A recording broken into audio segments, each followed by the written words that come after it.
Hello, welcome to Midwest Fantasy Football week number 16. This is the semifinals recap going into championship weekend. Starting off, my Puka Smurf knocked off Drew's 49 problems, 126.9 to 106.1. Ricky, what would you like to throw in on this one? Yeah, Puka.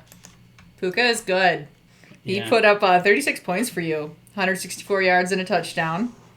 I think that's his best game of the year. Yeah, it was his best game of the year. I did look at that. Yeah, he had a 33-point game earlier in the year. So Yeah, so that was great for you. Drew just, didn't have too much going for him in light of, Puka putting up 36 points.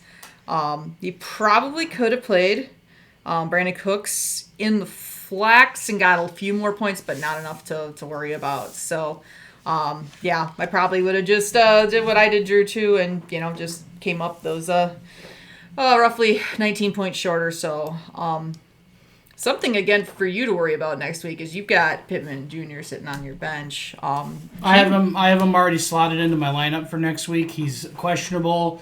He had a concussion, but he cleared the protocol for that last Friday.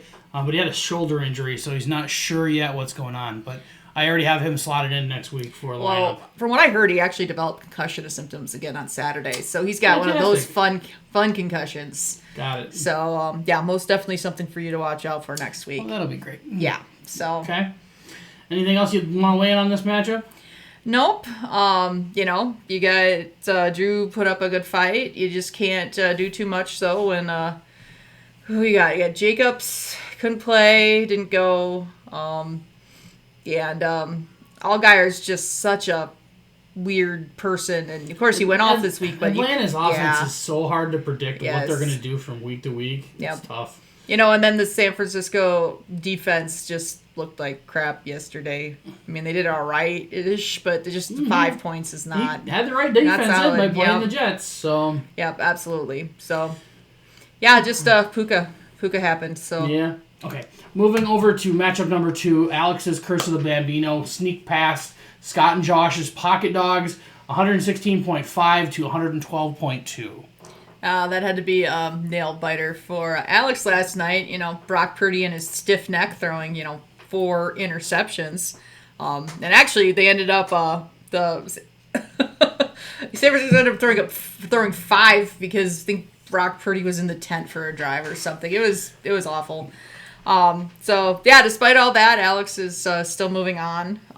This game came down to that George Kittle because George Kittle picked up.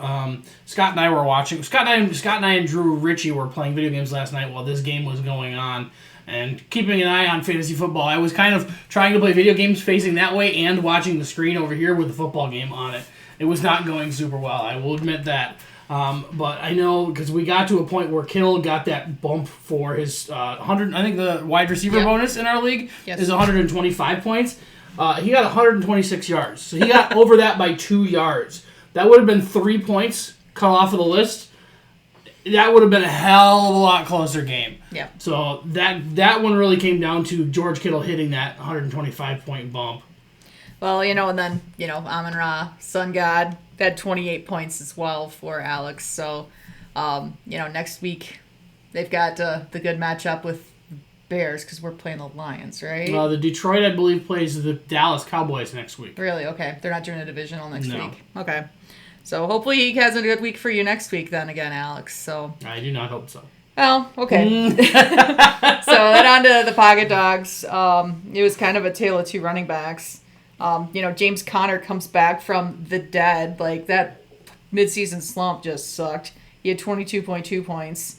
And then, they tried something a little bit weird. I know that he's ranked 18th this week, but Chain for Miami just did not work out. He only had 4 points. There's a couple of more, I guess, less sexy picks on your bench for running backs with Gibson and White. They got 10 and 17 points respectively. So, I don't know. I understand you got to try something. But yeah, just didn't play out like they would have wanted this week, but they were close. If Brock Purdy, would have shit the bed just a little bit more. Can I talk about how bad he is? The Dallas defense outscored Brock Purdy this week. He had the worst game of his career. Yes, Very short career.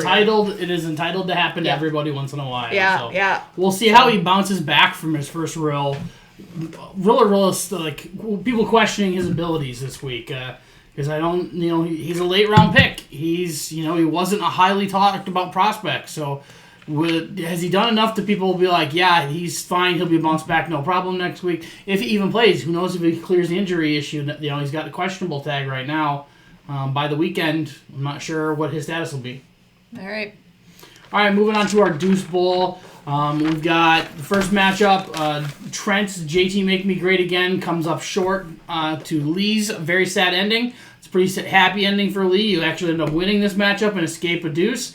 141.8 to 103.7. Yeah.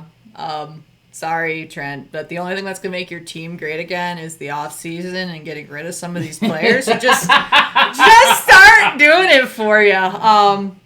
Your team is basically kaput. I mean, there are no other words for it. The only person you have on your bench right now you could have played was Quadzilla, and it just wouldn't have made a difference. Everybody else was hurt or didn't play. So you just had to go with what you did.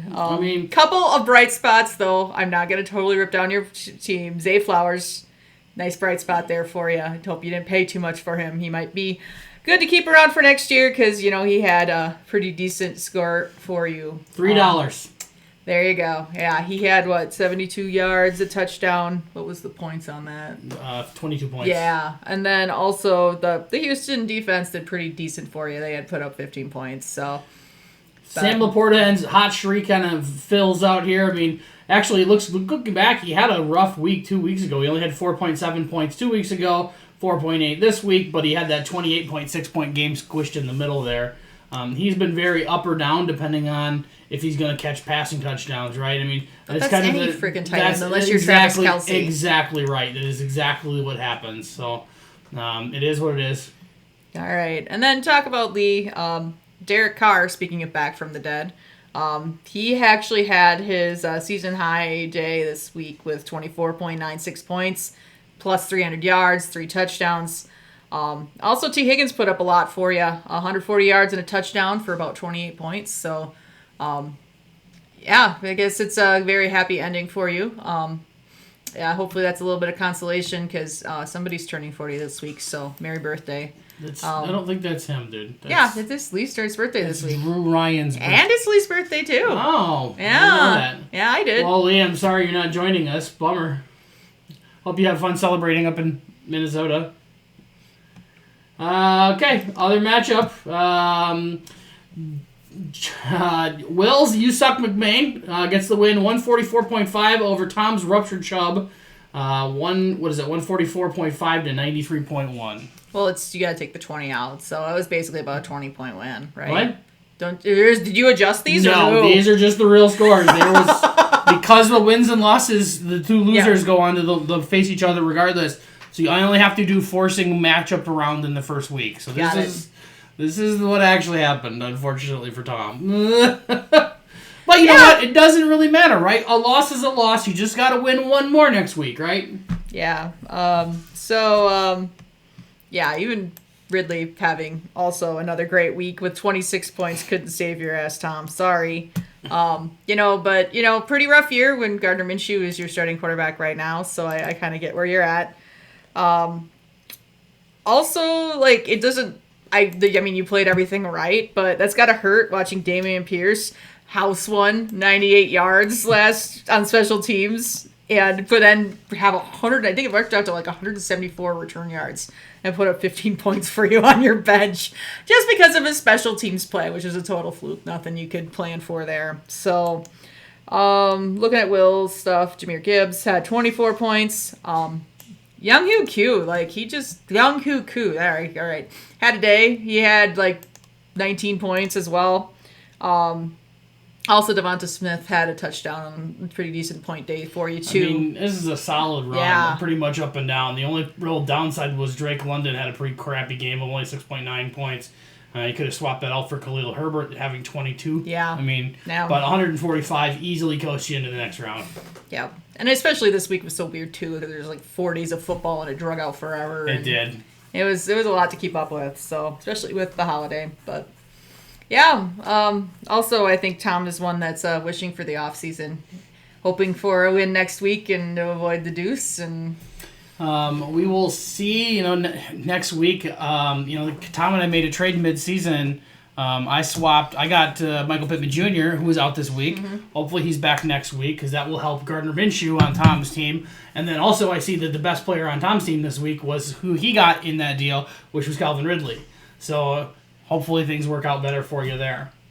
Any other things you want to weigh in on? No, that was it. All right, going to preview this upcoming weekend, championship weekend. So it's my Puka Smith taking on Alex's Curse of the Bambino. You called him Puka Smith again. Puka Smurf. I don't know why I keep calling him Puka Smurf Smith all of a sudden.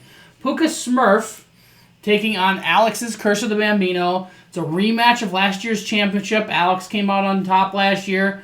I'm hopeful that I can rebound back and get the win myself this year. Current projections are 125.1, 109.6. It's pretty early. I'm sure there's roster adjustments to be made, either way.